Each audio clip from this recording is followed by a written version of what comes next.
Magandang umaga po mga kamanok. Bali marami pong nagtatanong sa atin kung paano daw po gumawa ng virgin coconut oil. Bali ang virgin coconut oil po ay sariwang langis na nyog. Ibig pong sabihin, hindi po siya dumaan sa proseso o hindi po siya nainitan. Kaya tinatawag po siyang virgin coconut oil.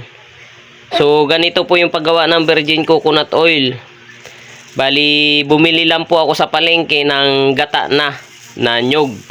Ito, purong gata. Bali, kung marami naman pong nyog dyan sa lugar ninyo, pwede naman po kayo magkayod lang. Tapos, gatain.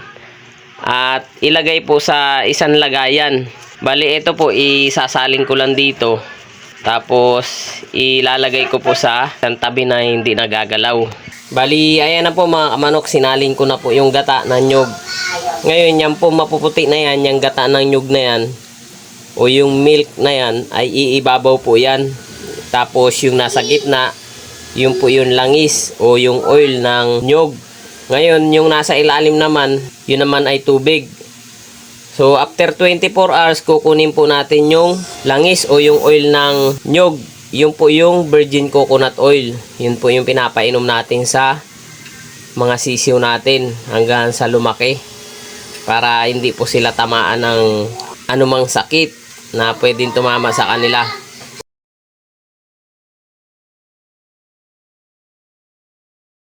Bali, eto na po mga kamanok yung itsura ng ating gata na ginawang virgin coconut oil after 24 hours.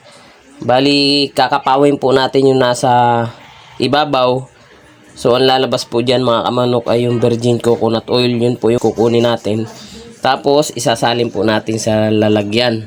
Ito pong lalagyan mga kamanok ay nilagyan ko ng panala na damit para nang sa ganun mga kamanok ay hindi sumama yung kulay puti. So, ganyan lang po yung paggawa ng virgin coconut oil.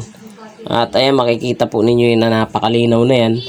Yan po yung virgin coconut oil na tinatawag. So, kaya tinawag po siyang virgin coconut oil dahil hindi po siya na proseso at hindi din po siya nilangis. So, yung nilangis po mga kamanok, iba po yun yung dumaan po sa mainit na proseso. Ibig sabihin, hindi na po siya virgin. Ganyan lang po yung gagawin ninyo pag gumawa ko po kayo ng virgin coconut oil. Kakapawin lang po ninyo yung maputi na yan. Pag ganito pong 24 hours mga kamanok ay maganda pa po ang amoy niyan. Pero pag umabot po ng 2 days yan ay medyo may kakaibang amoy po yan. So yan na po yan, yung makintab na yan, yan po yung virgin coconut oil. Tapos yung ilalim po na makikita ninyo, tubig na po yun. Bali kung gagawa po kayo ng virgin coconut oil mga kamanok ay mas mainam po yung mabibili sa palengke, yung purong gata na kinatas. Kaysa po sa kayo po yung magkakatas. Kasi pag kayo po yung mismo magkakatas, kukunti lang po yung makukuha ninyong virgin coconut oil dahil syempre iba po yung piga ng machine doon sa niyog at iba din po yung piga natin. So yan na po, kukunin natin yung virgin coconut oil. At yan na, dadaan-daanin lang natin tapos isasalin natin para masala. Medyo maproseso po mga kamanok pero napakabisa po sa mga sisiw, lalo na yung bagong pisang sisiw.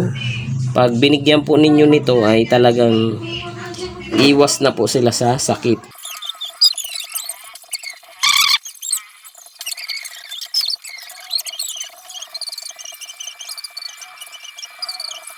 Bali, yan na po mga kamanok yung pinagkuhaan natin ng virgin coconut oil.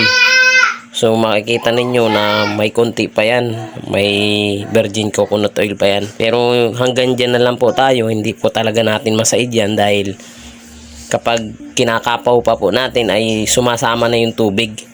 So pag sumama po yung tubig, magbibigay po yun ng kakaibang amoy sa ating virgin coconut oil. At kaya yun po yung iingatan natin. So hanggang dyan na lang yung pagkukuha natin ng virgin coconut oil dito sa ating gata. So eto na.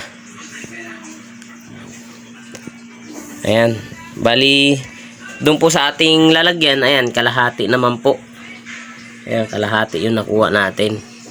At pwede na, medyo madami-dami na yan. So mga 2 weeks na po natin gagamitin dun sa ating mga sisiw yan at manok.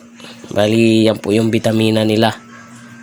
Every other day binibigyan po natin yung malalaki, yung mga cock, tsaka yung ating 18 pieces. Tapos sa mga day old hanggang 1 month hanggang 2 months, every day po yun para hindi po sila tamaan ng sakit. So kapag nakakuha na kayo ng ganyang virgin coconut oil, pwede na ninyo ilagay sa inyong lalagyan na dropper para mas maganda.